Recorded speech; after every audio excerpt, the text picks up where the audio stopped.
Ruby, I've always wanted to ask you, there's certain questions that I always have in my heart that I think, oh, it would be fascinating to ask Ruby. And one of those questions is, do you believe in God? Yeah. If I definitely have dialogue, so I've got to believe something exists. Yeah.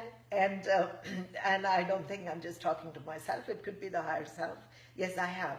And from childhood itself, I believed in something much larger. I believed there was behind the universe, what was behind the moon, what was behind the galaxies, what was behind that. And I was looking for that intelligence.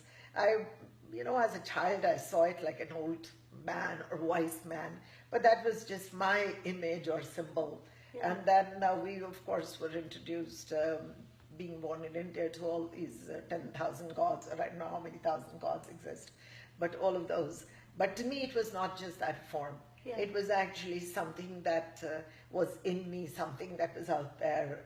And I have forever had dialogues.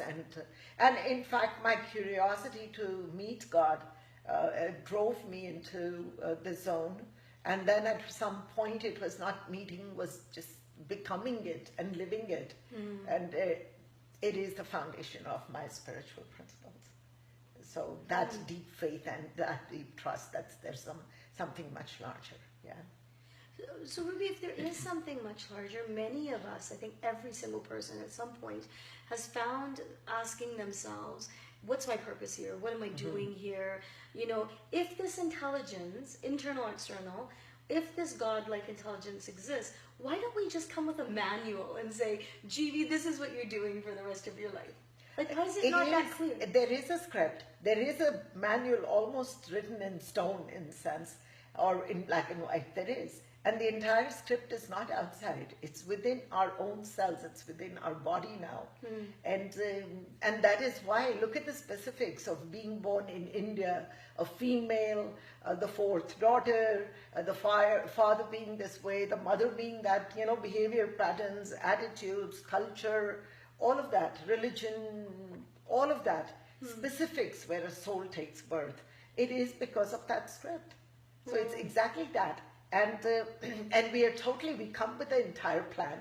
Not only that, we come with all the mates, so all the soulmates. There are some significant people in our lives who will challenge us, who will support us, who will provide us with whatever we need. We're doing the same for others. So there are soul circles, there's soul groups, there's soulmates, and these soulmates are quite significant. They're not just in this incarnation. These soulmates have probably traveled with us through different dimensions, different incarnations, and be with us and also have similar mindsets, even though it doesn't seem like in one incarnation.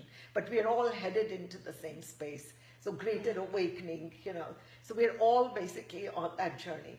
And we take on different roles, but we do come with a group. We come with a very specific, why was I born in India? Why am I in Canada now? Yeah. So if we start to awaken and get in tune with ourselves, we see it's all in black and white. It's pretty clear what you're here to do. You can see with your strengths, you can see with your weaknesses, but we're kind of leading a pseudo life, mimicking each other. So mimicking the neighbor, trying to be like the rest. So in a way, that may not be our goal, that may not be our purpose. Many people are not supposed to be married or be with male or female partners as such. Yeah. They may actually, their goal may be to create some other impact or some other influence on the planet. So it's just different roles, different places, but the soul has full choice. And it always has this information within itself. And tomorrow we'll be talking a lot more about this, going into detail, and I'm quite excited about it. Very cool. Yeah. Just to wrap up, Ruby, one quick question. If God was sitting right in front of you and he said, Ruby, give me one piece of advice.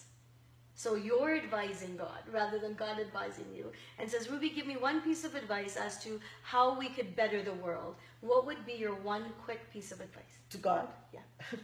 Stay out of people's business. That is funny.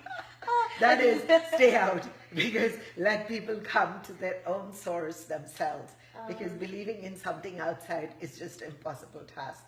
So I would say, ask God to mind its own business and let the people rise to their own level Oh, themselves. beautiful. Yeah. They could love to hear more one day. Yeah, we will.